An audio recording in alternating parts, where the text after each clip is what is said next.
Welcome back, everybody. It's Ben from the Ben and Bev channel. Today we're going to be talking about the first 4 episodes of the Book of Boba Fett. So if you haven't seen the first 3-4 episodes... Spoilers. So after doing a short reaction for the first episode of Boba Fett, I wasn't actually super inclined to watch it on a week-to-week basis. I thought the first episode was a little messy with all of its time jumps, and it felt like a glorified 30-minute teaser for what this season and series is actually going to be. I felt that it was cut in a really bad place, and its short runtime was very much a detriment of the episode. By the time they finally got things going, credits were rolling, and while both stories were interesting with the Tusken Raiders in the past and the stuff going on with him establish himself as the new daimyo and Mos Espa in the current, It wasn't enough. I can definitely say that my suspicions moving forward with the series were correct, as the time jumps were going to be sticking around until we wrapped up the Tusken Raider arc, and I had a sneaking suspicion on the rewatch of episode 1 into episode 2 it would feel a lot more like a cohesive piece together. They definitely should have handled this like they did the Hawkeye rollout. Both episode 2 and 3 act as a really successful second and third act to the story that was set up in the first episode. And though I would have cut these episodes a little differently myself, All the aspects of Boba's past timeline and his current one come together very nicely and make for a really satisfying cinematic watch. And though the time jumps do still backtrack and take up a big chunk of the timing, they do have a purpose as they show answers to big questions we had at the end of his appearance in Mandalorian's second season. How did he get out of the Sarlacc pit? What happened to his armor? Why is he wearing Tusken Raider clothes? And it dives into that very well, and I like the rich lore that they start to establish with the Tusken Raiders, more so in this series than in Mandalorian, but Mandalorian did a little bit of that as well. And though the show clearly pulls heavy influence from various sources, whether that's Dances with Wolves, Godfather 2 when it comes to the time plotting, or even Lawrence of Arabia to some extent, it all also feels very much like a Robert Rodriquez film. It has a stylistic flair, and though I can't really place it, it's a more visually stunning and aesthetically pleasing show, even a little bit more than Mandalorian. It looks a lot more large in scope, some of the shots are a lot wider, some of the angles we're seeing, as well as just the overall cinematography behind the way they're doing everything this season. It's a lot more atmospheric, but That's not always a positive. sometimes when they're in different locations, some of the various alien species look very costumish. Some of the Raider costumes look a little fake, and a big chunk of the residents in the Mos Espa bars look a little rough around the edges. I mean, honestly, there is a scene where a bunch of them are all hanging out in the bar, and it really looks like Temuera Morrison just accidentally walked into a cosplay bar, and everyone's just trying to act like they don't notice it's him. all 3 of the first episodes work a lot more together, and episodes 2 and 3 were a fantastic step in the right direction. Since I was watching them back to back to back last night leading into the 2 a.m. premiere of the 4th episode, I figured I'd give it a go. Why not?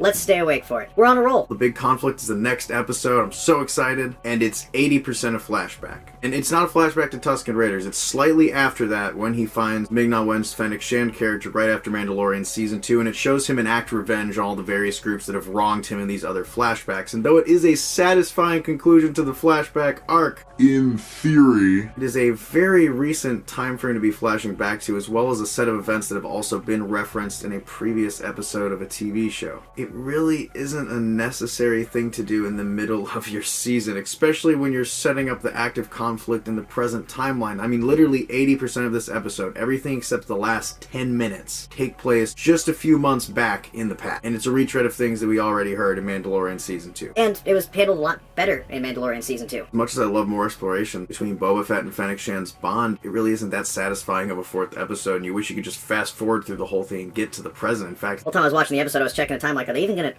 talk about what's going on in the present after that cliffhanger last week? when you do finally get to modern day, it's just more of the same, more establishing that conflict into next week's episode. Something that a lot of the Marvel Disney Plus shows did, where they just kind of forward the conflict, just push that to next week and act like it's a serious cliffhanger when it's really not. That's what it feels like. I'm hoping next week we can get away from these time jumps. I'm hoping that the rest of the Boba Fett series is just a mind-blowing spectacle, weaving all these storylines together beautifully, though I will say with this jumbled mess of a start so far, I'm not really seeing it happening. Should be a crazy episode next week, but it should have been a crazy episode this week too. Should be an absolutely crazy action-packed 5th episode, especially since the action got a lot more impactful in the 2nd, 3rd, and 4th episode. All the action sequences were a lot better. There was a crazy train sequence with Tusken Raiders, outstanding Fennec Shand fights. Even though I didn't like the whole concept of the flashback in episode 4, all the action in it was handled very effectively. I'm really excited to see them dive more into that. I'm ready for the more open conflict. I'm hoping it is all going to pull up in episode 5 and last all the way until the end of the season, which I believe is 7 episodes. But so far,